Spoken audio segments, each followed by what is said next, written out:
We have to say it so others can hear it. So what do I mean? Basically just that proper communication is essential. However, we sometimes say things which are very confusing to others. Many a time we can just shake our heads and say, "This is all Greek to me." Somebody said, "The hardest distance in the world is when people in the same room don't understand each other." Let's look at two examples. The first one. A man visits his sister and asks where in her kitchen can he find the teaspoons. She replies, "Look in the middle drawer." However, there are exactly 4 drawers stacked vertically and even number. So there's no single central middle drawer. By chance, you may find a teaspoon by the first or the second attempt.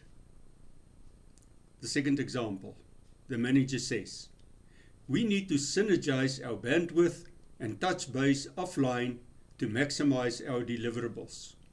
Wow, this is gobbledygook. In simple language, what the manager meant was, "Let's talk about this later so we can get more work done." Unclear messages can spiral into misunderstandings. How many times has it caused confusion or sparked an argument? But poor communication may even cause the loss of lives. Just imagine confusing language between a pilot of a big passenger airliner and an air traffic controller, and the dire consequences it may have. Why do we sometimes make ourselves guilty of poor, vague, or confusing language? We probably perceive ourselves to be good communicators. Maybe no one taught us or sensitized us. Perhaps our awareness levels need to improve. We may underestimate the seriousness of it. Perhaps we don't apply empathy and put ourselves in someone else's shoes.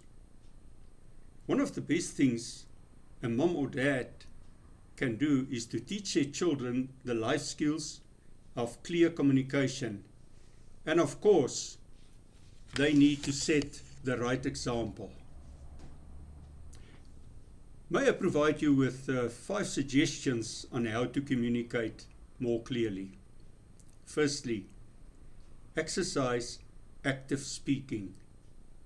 To focus on intentional, mindful language choices.